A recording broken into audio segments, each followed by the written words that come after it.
This is Dan Jurgens, and if you want to have a good time, keep listening to the Krypton Report. Jason J. Lewis, the voice of Superman on Justice League Action.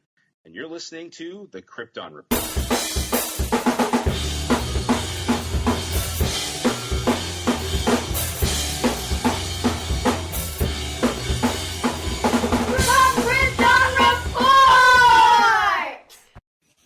Welcome to the Krypton Report podcast. Welcome to the Krypton Report podcast. I think there was a delay in recording. If I said that twice, I apologize. I am your host, Tyler, the Superman of Blue, and with me is my trusted sidekick, the elf to my Santa, the Bernard. Yes, the Bernard to my Tim Allen, Mr. James Cole. What's up, buddy? What's going on? You were like, Bernard. Yeah, of course. You know, it all comes back to Superman. That's what Michael Bailey says, because Bernard's soon to be Zor-El. Yep. Yes, sir. We just saw him on a show we were watching, and I was like, yeah, I'm excited. Like, he's going to be Zor-El this summer when Supergirl comes out. So I'm excited. I like him as an actor. So, David Krumholtz. Yep. And I'm just like, could he be Bradley Cooper's brother? I mean, Bradley Cooper as Jor-El was okay. I think they could have done better, but he was okay. You know? Right. So, but let's kick off with some news. I got some random news crap stuff here. Let's see what I got. I got an image of some Supergirl figure bag clips, like mystery bags. It's just the Supergirl logo. Nothing super huge there. I got an image. It's kind of hard to see. I'll drop it. I don't know if I'll share it with you. Hold on one second here. Share my screen with James because he's awesome. But I got my first Supergirl shirt today in the mail. I ordered. Says truth, justice, whatever. Nice. I'm addicted to buying these shirts on Amazon because Amazon has an official DC license and I can order them in talls. But yeah, the first look, the Supergirl costume, Halloween costume. So from Good Day Las Vegas, looks pretty sweet. But that's going to be cool.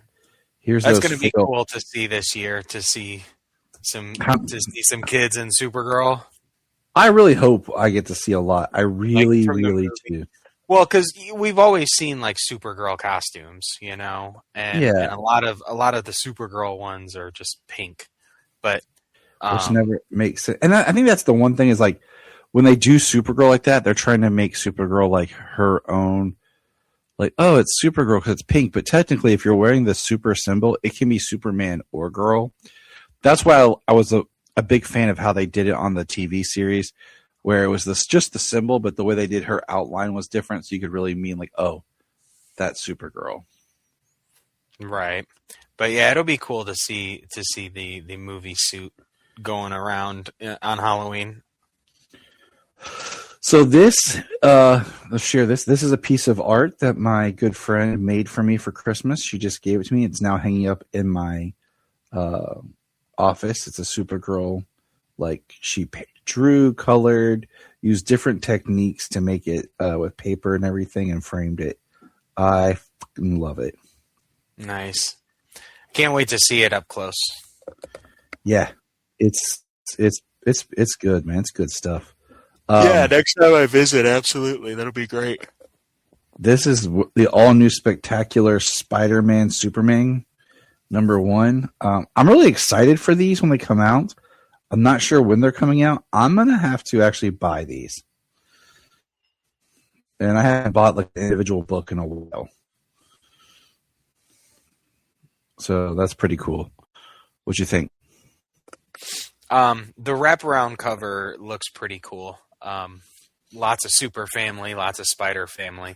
I might have to pick that one up. I was considering picking up the Superman, Spider-Man, or Spider-Man, Superman books.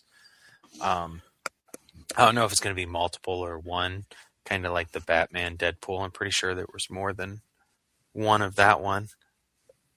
I really want to see. I really think Scarlet Spider and Superboy Connor would be really interesting to see them together. So, yeah, the two clones. yeah, the two clones basically. And then let's see, I have this cover here. It's got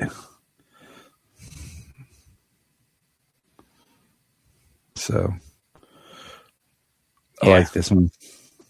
I like that one. I do like the wraparound one though. That one's pretty cool. Just all the members of the family. I really like it. Might have to buy two and carefully take that apart and yeah, make it a poster. I really miss finding posters of like comic covers or comic art and everything. You know what I'm saying?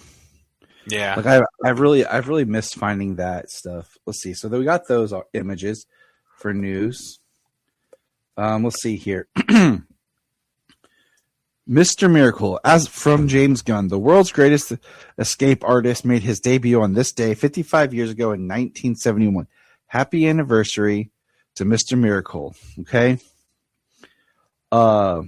Soon to be in our DCU animated show based on the 12-issue comic book series by Tom King. So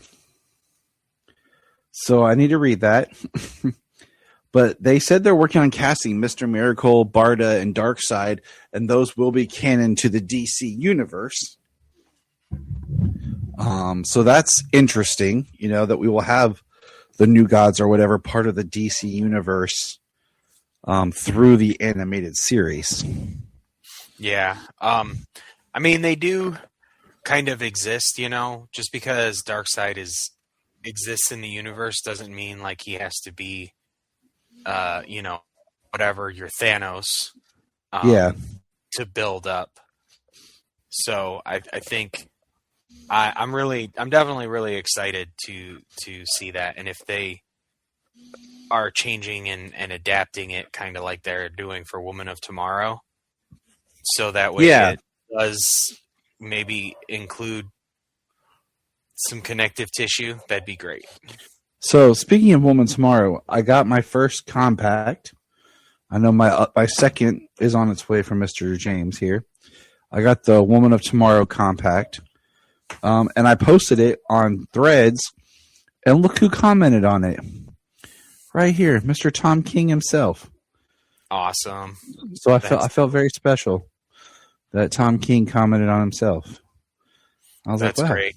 They just came out with what's coming out tomorrow. Gotham by Gaslight is coming out in compact. I might have to get that because I had that and I can't find it anymore. I'm wondering if that's the one that got tore up. Because Solomon asked me about it, and yeah. So let's see what other. That one myself. Here's some other news. Kevin Smith announced he's doing a 4-issue Bizarro series. This is going to be interesting, and I don't know if I'm going to read it because we all know how I feel about Bizarro and reading full Bizarro books. Right. But I'll try, I guess. But yeah. So Kevin Smith is writing Bizarro. Hamish Linklater has kind of slipped that we should be getting Batman Cape Crusader Season 2 this year. I really liked that series. I bought a t-shirt of it because I liked that bat symbol. And I really went back and revisited, and I just want more, I did really enjoy that show. Yes, sir. I want to see that. I want to see it. I saw that it should be coming out later this year, and I was definitely excited. I want to see more of that, and I'm stoked to revisit it before season 2 comes out.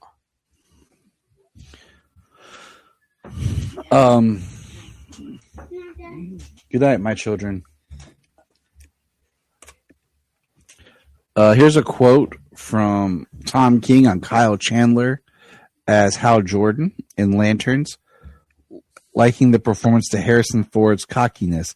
Kyle is so good. When he showed up, he got it the first day. He just occupied the character in a way he fit so perfectly. And then on Aaron Pierre, he is Jon Stewart. The first time I met him, I was like, oh my God, you're a superhero. So I really can't wait for Lanterns. I do think it's funny because Tom King is kind of being this really big consultant, on the DC universe. And I think it's interesting because so much of Tom King's writing for fans is, I don't want to say been divisive, but there's been good in it and there's been bad, Some people liked Tom King's Batman, some didn't. I think Tom King's a good writer. I don't always like everything he writes, but I read his Black Canary he recently did, where Fight. I thought that was really cool. That make a really cool mini series or something. But I just do think it's interesting because the previous DC EU, I guess we'll call for lack of a better term now that everything's done and over with, was all kind of shepherded by Jeff Johns in a way. And Jeff Johns is one of the greatest comic book writers that's come out in a long time and helped redefine a lot of these characters across the board. So right. I think that's just interesting. Yeah. Well, also going from one medium to another, because definitely Tom King, I think, in my experience with Tom King, he definitely writes better in a limited series type run format. Yeah.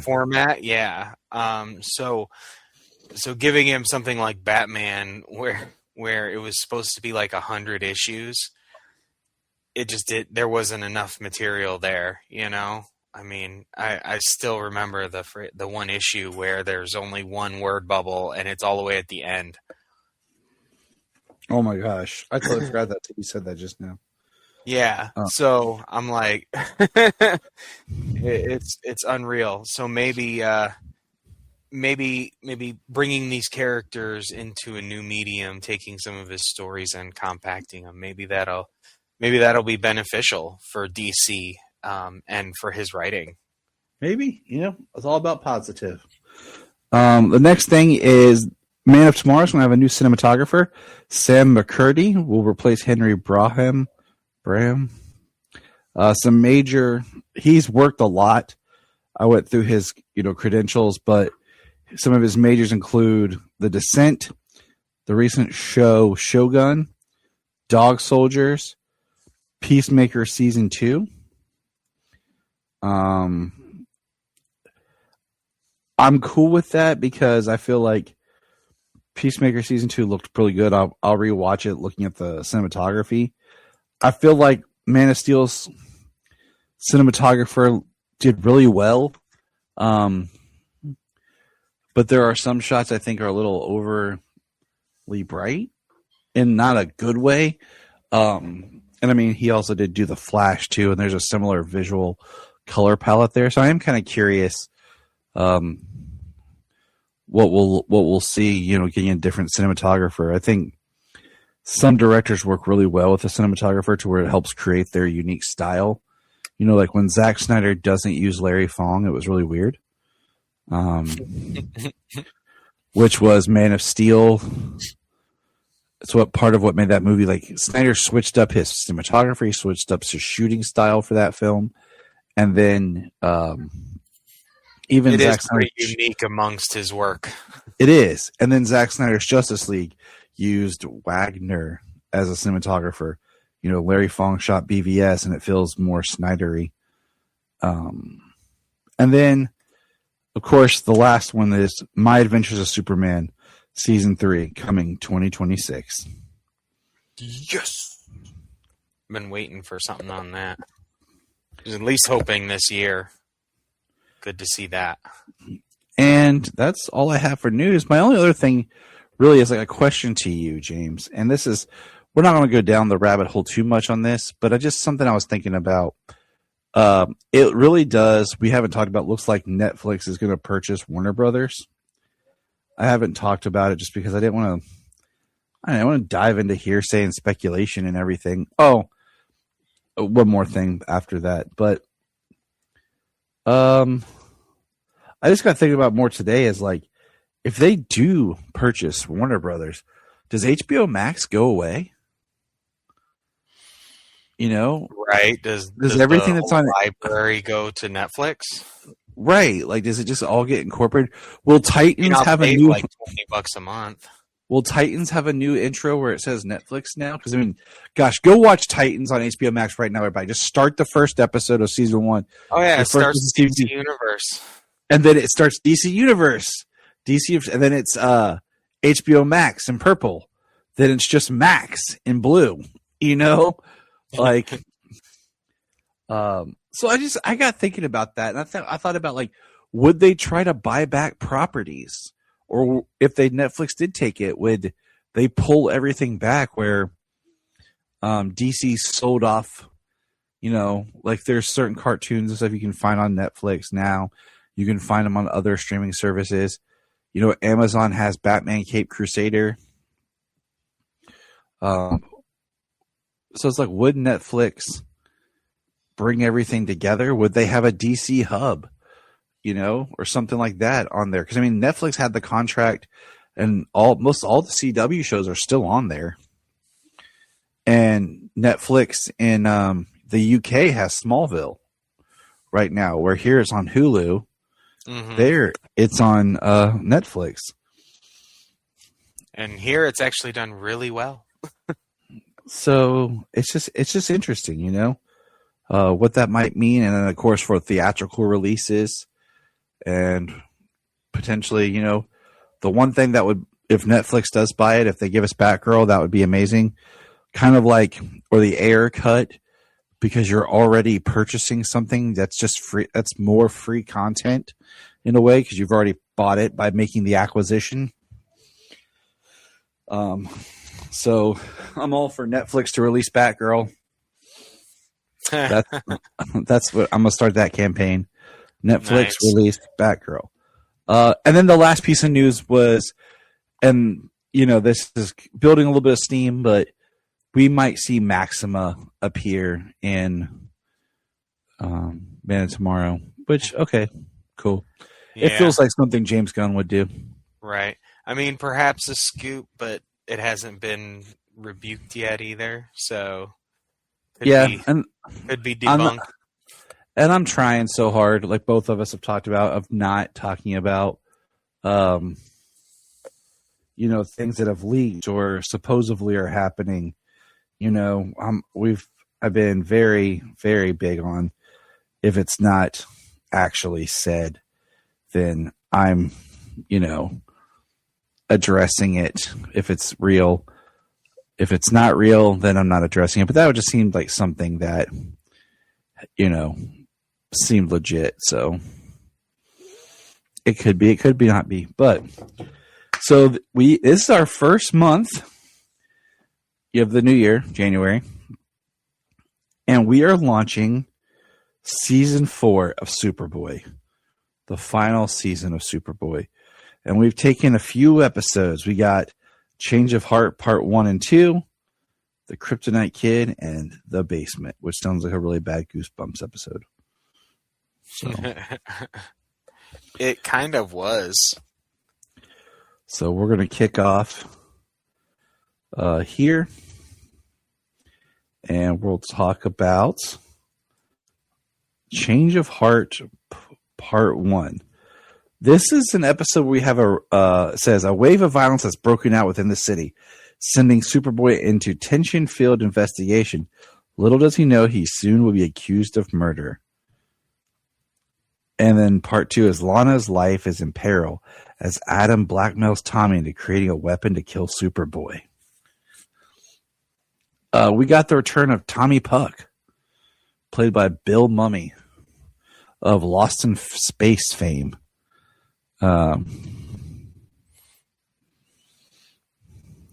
I remember the actor. I don't quite remember the episode. I don't quite remember the experiments and stuff he was doing. I feel like it wasn't that long ago. The guy, he almost looked the same. Almost was wearing the same outfit. It looked like. Yeah. What do you call it? I just sit there thinking like it doesn't feel like it was that long ago we watched it, and yet here we are trying to recall when it happened. Yeah, when it happened, what season, and almost all of these episodes I've only ever seen the one time. So, but it was interesting because basically this guy is projecting on these screens, and it's causing people to go hyper violent and start attacking each other. And he's basically has Lana in an abusive relationship and tries to frame Superboy for murdering Lana because he gave her an injection to make her heart stop or slow down. But I'm like, Superboy, don't you like have? I think. Yeah, he did. He straight up roofied her. Yeah. I mean, it was drugged her drink, and then Superboy came back there, and she's down on the ground, and he's just like, Superboy Lana, killed her. Use your why would Superboy do that? And nobody believes it. It was interesting because Superboy figured it out what was going on because the only person not being affected was a blind man, and that's how he realized it was the screens that were causing everyone to do this. He's like, the screens, it's the screens. And this one scientist reveals that he intentionally made Tommy Puck sick and does have a cure, but wasn't going to tell him there was a cure. Gave him the placebo instead. Yeah, the 2-part episode was wild. The controlling rich guy who always gets what he wants. The subliminal messages on the screen. The crazy doctor who said that I gave him the virus and I have the antidote, but I'm just gonna let him die. And Superboy who's voluntarily just sitting in prison. Like I was kind of surprised he let him walk away. Like he didn't just rip open the bars then and grab the guy. Instead he let him run off and then open the door. Yeah, and I mean we have one part where Superboy bends the bars and then bends them back, and it's just like, yeah, okay. But it was a good episode, or 2-parter. I watched them together. I did really like this one though. The Kryptonite Kid. Kryptonite infects a young scientist during a lab explosion, causing him to use his newfound powers against Superboy. What did you think about this one? I was like, this is very freak of the week. The way he Kryptonite got into a wound, kind of gave him kryptonite poisoning, and then he got kryptonite powers. He could blast and apparently control trucks and stuff. He went real like punk though. You can see his hair and his outfit, his leather jacket. He was green and radiating. Now, did you recognize the actor? I recognized him, but I couldn't place him, and I didn't look him up. Okay. So it's Jay Underwood, and he's one of those actors that was like on a bunch of like stuff in the 90s, like low budget or like Disney Channel made for TV type stuff. And I'll pull up something else he was in, but he was the Human Torch in the unreleased Fantastic Four movie. Oh wow! He was Johnny Storm. I've definitely not seen that. Seen him in something else though. And, how have you not seen that? TV movies and let's see. I'm going through. I TV know. movies and TV shows. I mean, yeah, that's grew up in the 90s. There was so many character actors. Oh yeah, hold on. I'm gonna go pull. I'm gonna start in the late 80s What's his and name? pull up. Jay. He was in Uncle Buck. He was Bug in Uncle Buck. Remember the one that was hitting on the girl? I haven't seen Uncle Buck in forever, but like Jay what? John Underwood. He was in 21 Jump Street for an episode. The Over My Sons of the Dark, Superboy. Still Not Quite Human. That's where I knew him from. TV movie, Still Not Quite Human, where he played Chip. Can't talk today. Ernest Hemingway. Sleepwalkers. Everybody in the world was on Murder, She Wrote. Jesus. Oh, that's funny. He was Power Plant 1 in Fantastic Four: First Steps. Yeah, they got all of them in there, if I remember right. Or at least him and Reed Richards, which is a nice little call out. Which, if they really wanted to be nice, they would just have them as part of the multiverse and show him as Human Torch and show the other guy as Reed Richards. That would really be nice. He was in the X-Files, but he's just one of those faces. You're like, oh, I've seen him when I was young on some weird. I probably would have seen him in the X-Files. I just remember as Still Not Quite Human. But so he was the Kryptonite kid. And I enjoyed this one because like he was this, hot young scientist, Mike Walker, and he gets infected with kryptonite and he's all mad about it. And he damages Superboy's powers. And then when Superboy's depowered, all of a sudden, there's this guy who looks just like Superboy named Vic, who decides now is the time to start charging $5 to kiss Superboy and make money. And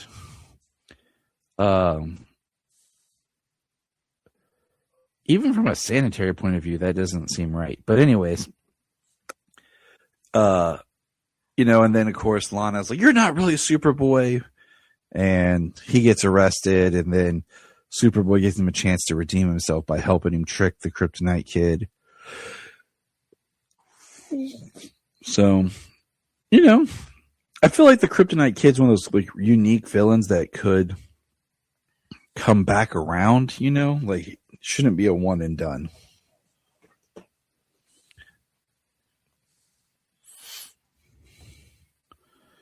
And then the next episode was season 4, episode 4, The Basement.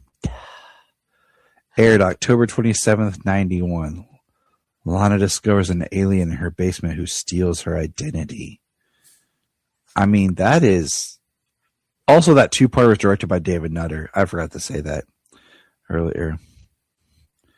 So, The Basement, James. Tell us about what's in your basement. Not Lana. My basement. No, definitely not Lana. And I mean, only if she wanted to go. She could go. She could go down there though. Yeah, there you go. I'd enjoy that. Anyways, Lana is in a basement where she happens upon this little blonde girl who is an alien. She uses this little device that changes her physical appearance and uses it to try to absorb her memories, like mind meld with her. And she tries to be Lana. And then Superboy shows up to rescue her and tries to, the alien tries to take the form of Superboy, and Lana rips the device off of Superboy's neck and holds it to nothing, holds it in the air, and the alien changed into nothing. Wow. That was one of those endings. It was like, so you had no ending. That was gotcha. Yeah. You're just like, oh, okay. Like, we have this story. We got 20 pages of the script. We need 2 more. Who's got them? What if we just leave it in suspense and we hold the frame a little longer? Genius. Promote this man. What's your name? James. All right, James. Welcome aboard, son. Yeah, it's one of those, it feels like it's one of those plots that someone had said, like, and they threw it away, and now they're like, guys, we're in season 4. We need something. Anybody? Yeah. What? Anybody? Yeah. What? I mean, both of them, they had the last episode and the last episode and this episode both had like multiple versions. Like, so it was like a replicant or something of Superboy. Yeah. Or look-alike a Superboy in the last episode, and then in this one, Lana gets to play double duty. She watched the episode and was like, I want to do that. Like, okay. Here you go, Stacy. Okay. And she's like, sweet. They're like, all right. It's a lot cheaper to just have Stacy play 2 roles. Don't have to cast another actress. We can just keep shooting, and this will be great. Let's go. It. Yep. So, but it's also that time of the month to dig into our comics, and we're going to get back to reading our regular comics of the Loeb Kelly era as we wind down, and we're talking about Lex Luthor running for president. And I'm going to go over here to my handy dandy notebook, and which is my tablet, and pull up some comics.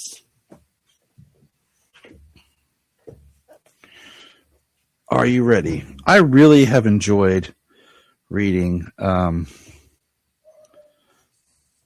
what do you call it?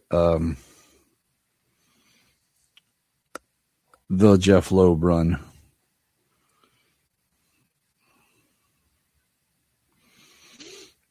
Well, definitely the Jeff Loeb run on the Superman books. All right, so we got Superman. It starts with Superman 162 and 163 involve Superman and Aquaman, with an appearance by Lori Lemaris and Superman making pancakes. But this is interesting because this is where he announces Pete Ross as his running mate, and why Pete Ross. And Clark Kent just happened to show up at the diner while Pete is talking to Lex about, being his running mate, and they pull Clark on TV and start chatting. But it's sad because I'm watching reading this, and I'm thinking more about those pancakes. And we have Lois stop at Hearst Matcher. Pancakes and bacon breakfast for dinner. Dude, so my kid's grief counselor, we made a joke. She gave us a bunch of farm fresh eggs. And I was like, kids, guess what we're having for dinner? Because Daddy is too lazy to go to the grocery store right now. They're like, eggs? And she goes, I like breakfast for dinner. I was like, oh, do you? Then I have a song for you. And I sent her the How It Should Have Ended Superman song, Breakfast for Dinner. Yeah. I was like, this is one of my favorite songs of last year. And she was like, oh my gosh. She's like, this is great. I'm like, I know it is. It's so punk rock. So punk rock. That's awesome. I was just thinking about that though. I just watched Superman again. last week, this past weekend, something like that. And I was just thinking about Superman, and I was like, July was kind of a good month last year. We had such a good and empathetic and human Superman movie caring about everybody, and then follow that up with Fantastic Four and the Future Foundation and the human condition, the unity that and the cooperative nature, everybody working together. I was like, that was kind of a great month for the movies, to see those two movies like that. It was. I didn't think of it like that, but it did. I was so, overwhelmed with other things that were going on at the time. But you're right. Yeah. That just had come to me, like I said, coming up, thinking about, I had watched Superman and I had actually listened to an episode of somebody talking about Fantastic Four, and I was like, and I put it together, those two things. That was great.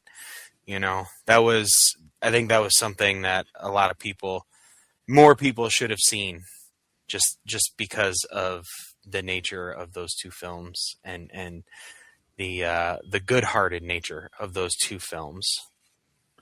They asked us a question tonight at Writers Club I was at, and they asked, she didn't explain, she just said pick one. Was hero, anti-hero, or morally gray?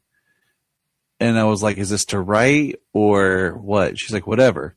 And everybody in the room picked morally gray. I was the first one to say hero. I said, because sometimes you just need to write about something good that shines through all the darkness that everything else makes to be some sort of light. And then two other girls came in late, and they both picked hero. And then one showed up and said anti-hero. We had about 20 people there. But it's just interesting because we have gotten to a time, where the darkness is a little overwhelming. But right. back to this comic. We got Lori Lemaire. Lori Lemaire shows up for no reason other than she's in this book for a split second. With legs. Yeah. And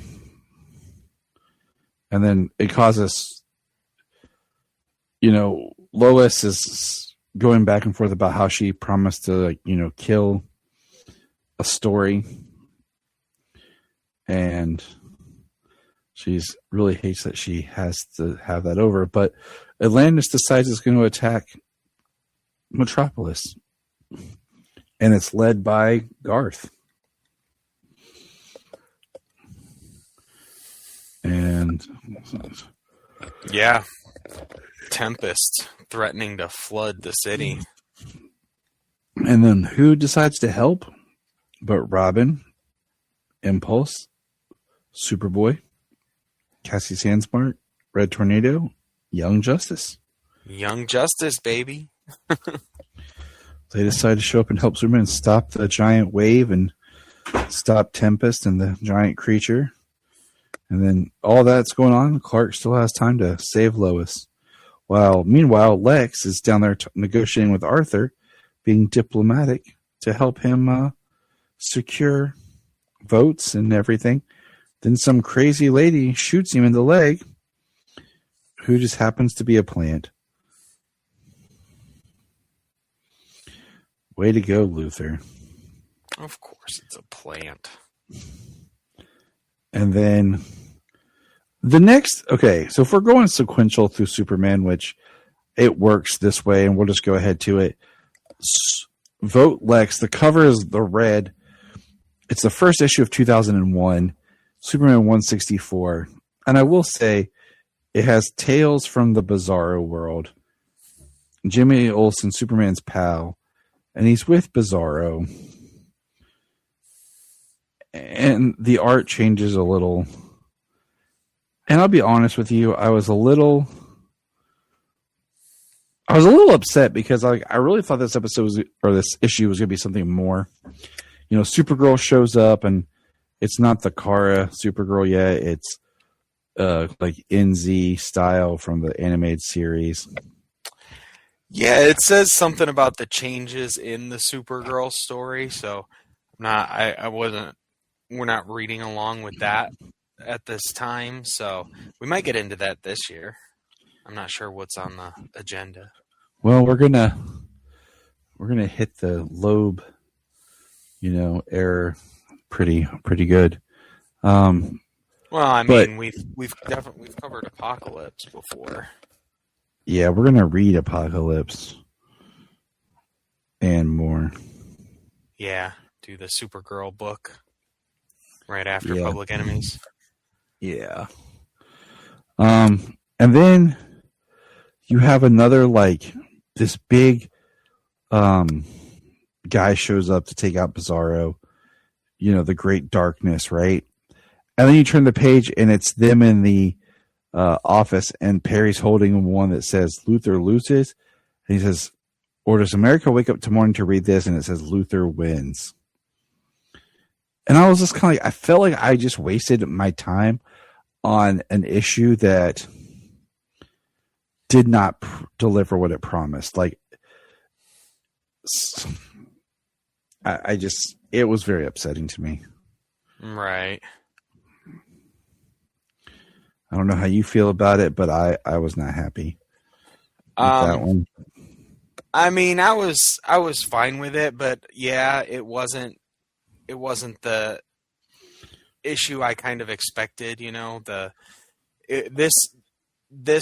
Superman book, the last 3 issues, it was kind of really connected to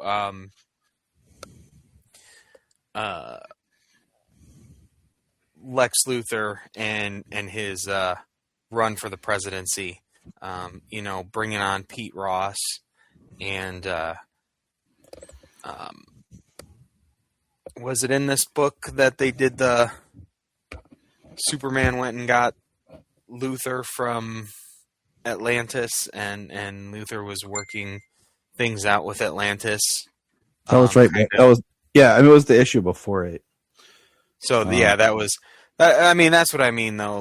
There were some points here that was kind of building up to that. Yeah, it was. I felt like they were building up to a better, that we were going to actually see more of, the race. And then especially with that cover, that's what gets me. The cover is this is it. Yeah, and then just a little bit of time with Superman kind of watching the news as he does, but then it's the way the way it ends. It's the whole story being Bizarro. There is no election race here. So, all right, let's go to Action 772. The one with all the ladies on the cover. So this means it's one where James is going to do the talking because James knows all the ladies. Hey, ladies out there. This is James Cole. It says Lois, Talia, in Kendora, trouble. Yes, definitely. Lois is in what looks to be Africa. I don't believe that they said specifically where she was. And she has her own deal going on here. She's supposed to be trying to get to the people who were hired to kill Superman, inject him with a kryptonite in microscopic robots.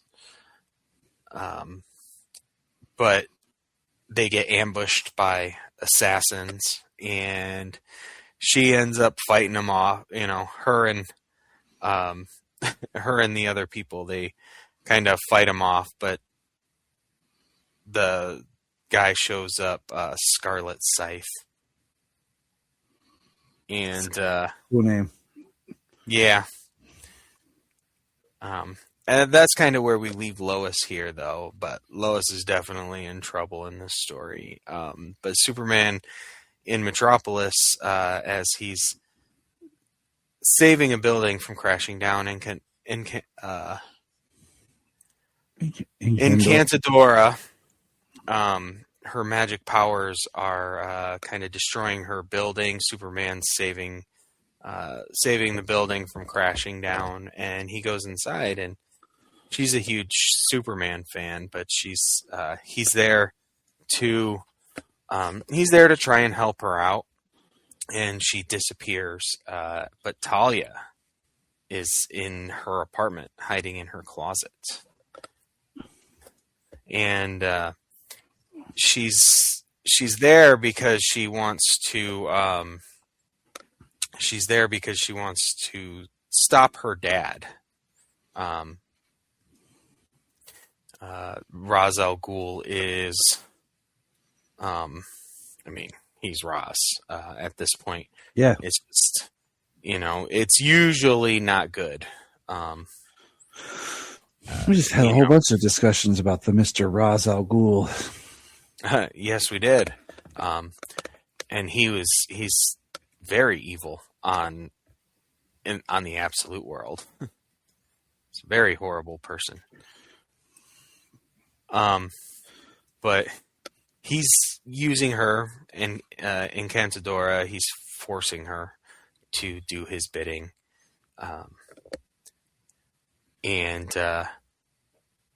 unleashes her on the city as Superman and Talia are trying to rescue her or stop Ra's from whatever he is doing at this moment.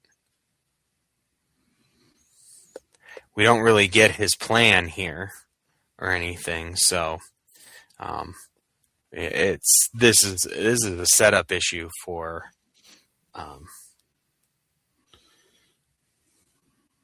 this storyline here. Yep.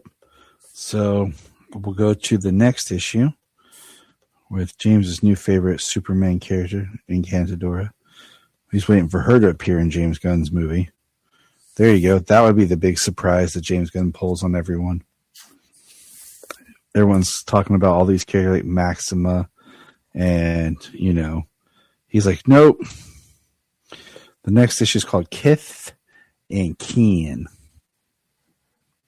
So on Kith and Keen, all right, Joe Kelly's right. We see Ra's. He is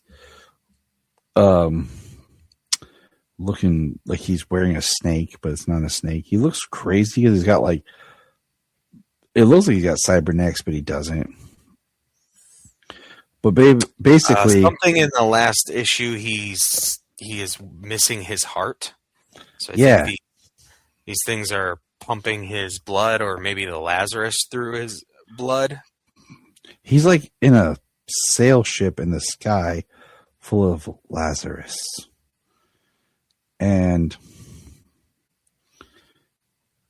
they have Encantadora's small brother, and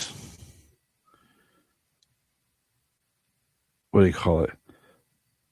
While we find out that they have him basically playing video games with men that are there to assassinate him.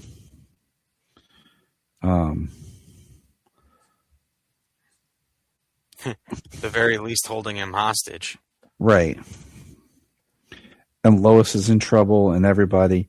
But then Superman and Ra's are like bathed in Lazarus and begin fighting.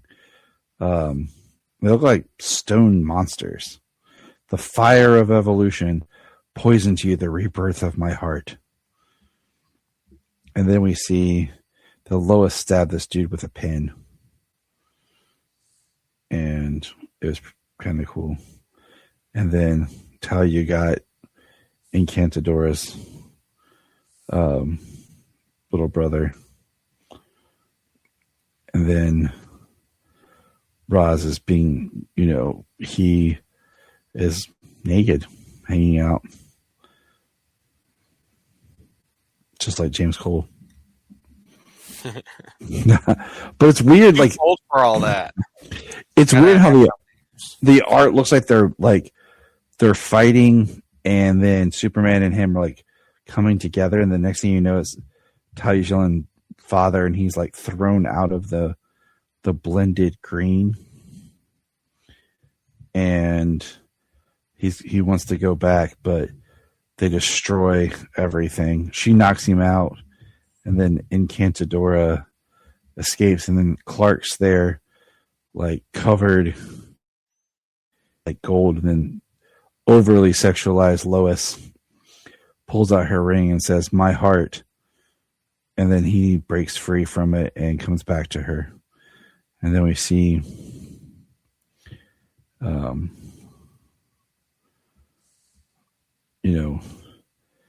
Encantadora evades Maggie Sawyer and gets away after telling Superman she'll turn herself in.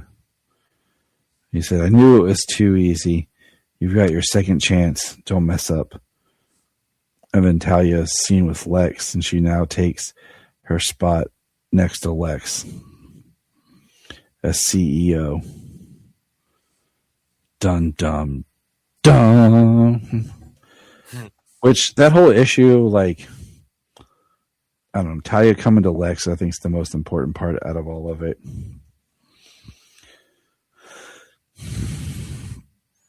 Yeah, I'd probably say so. All right, what's the next one? Superman, the Man of Steel, number 108, I think. All these are out of order. Or, no, wait, hold on. I think 773 and 108 were the last two. We didn't do Action Comics 771, No. where it is. This was a good, fun issue because this was Superman teaming up with Nightwing.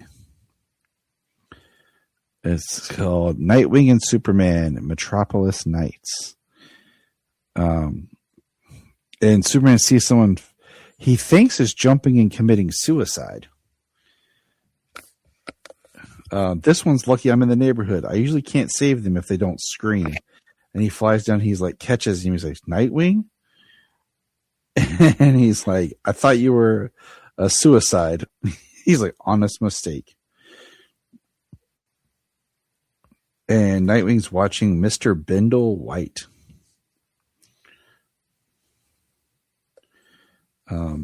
And basically he's doing deals with Intergang. But he doesn't realize he's doing deals with Intergang. And they're on Nightwing and Superman on a sneak out together. And it's just funny. It's got Superman doing the detective thing. And we see Bibbo. We see some thugs down on the street corner. And then Mr. White, he realizes he's actually dealing with Intergang. Bindle is attacked by several soldiers,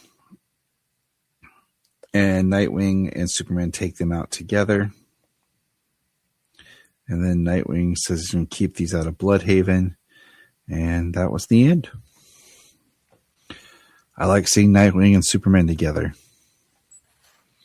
Yeah, they're really good. I like in this issue, Superman does one of his, contain the bomb explosions in his hands. Mm-hmm. I mean, Superman does the best. Okay, let's see here. I like this issue. It was it's probably my favorite just because Nightwing's in it with him. Like this one right here, Superman, the Man of Steel 108. Probably my least favorite.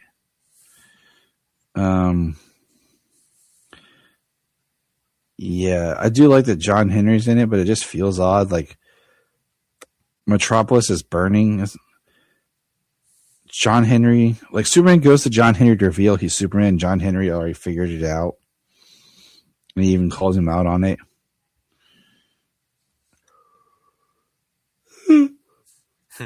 Excuse me. I don't know, Superman, Clark. Whatever your name is. Right. And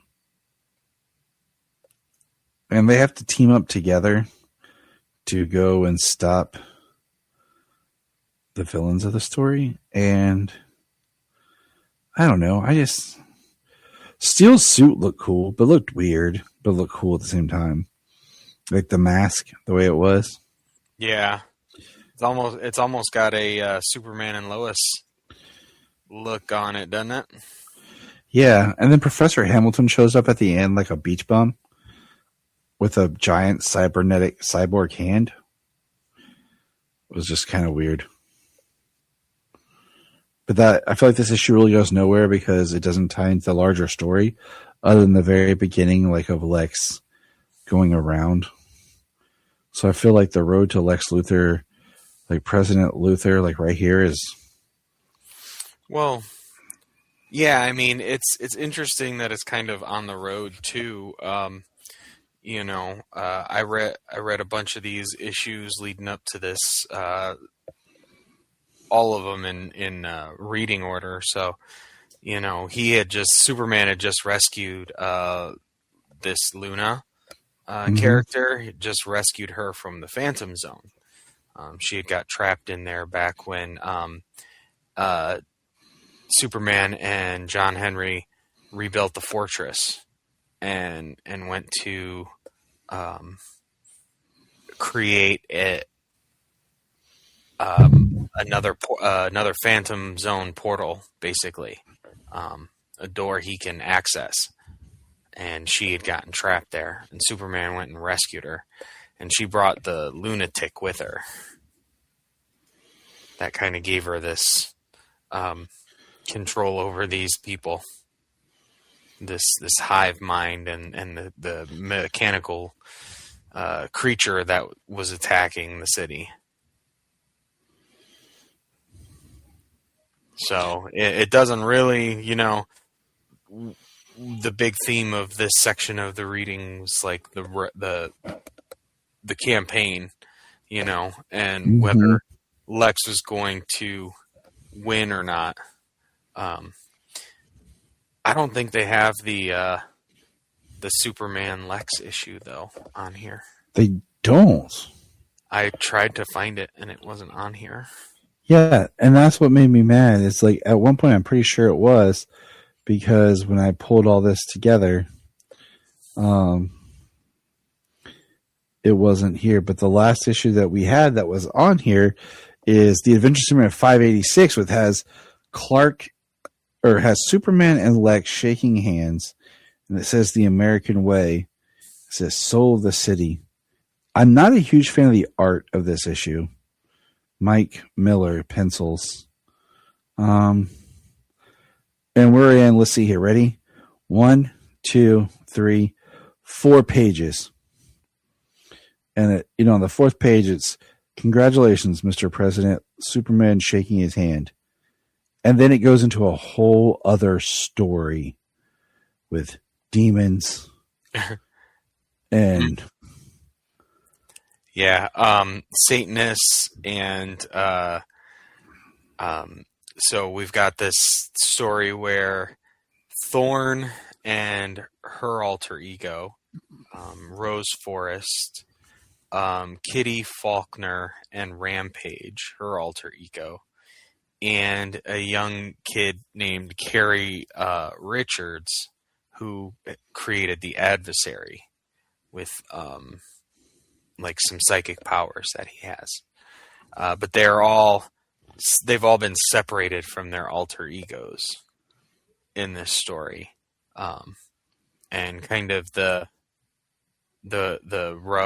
rub there is Satanist is like saying that he's going to give them the life, without the without being bonded to these other with these other things. Rose not waking up with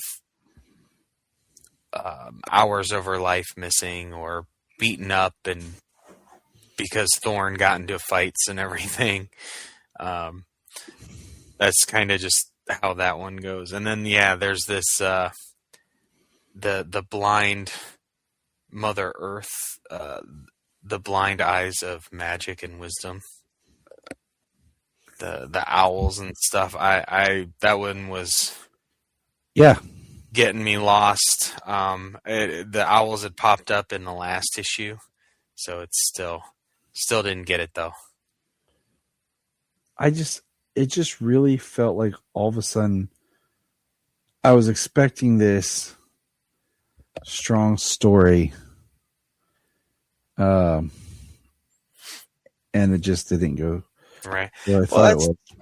That's kind of the problem that we see from time to time with the Triangle era books and all the different writers that we've been reading is the writers are telling their own stories within the book, but they're expected to tie them together with, say, the first 4 pages, to tie it to the campaign, the canon that's kind of going on. And the covers are misleading as you think you're really getting this story about, like I said, this is the big one, and it's what is this? Yeah.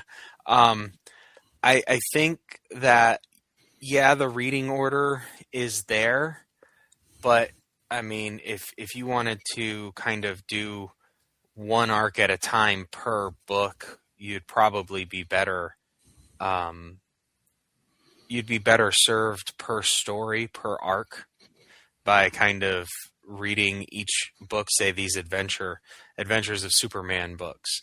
The way we've discussed them, the Superman books 162, 163, 164, the action 771 through 773, reading them that way. The Man of Steel books, same thing, and the Adventures here. You'd be better served reading them together as a group per book than to try and read it in the reading order, because they don't necessarily have a lot of connective tissue. When you're reading them back to back in reading order, it actually takes it makes it more difficult to get through, honestly.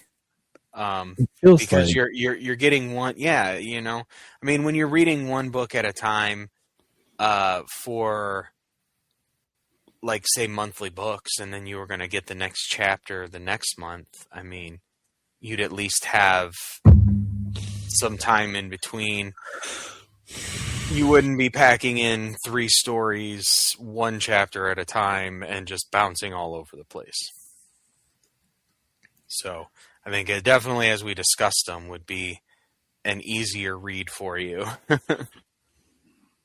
Feels like it would be for me, and I think that's what I might have to do next time around. Try that myself instead of following the reading order. Yep. I think that's what I might have to. That's what we're both going to do. Okay. So next month, and see the kind of experience we get. I think we might get a better feel. But we're about done with this style that we've been doing. So we're going to shift over here soon, and it'll be interesting.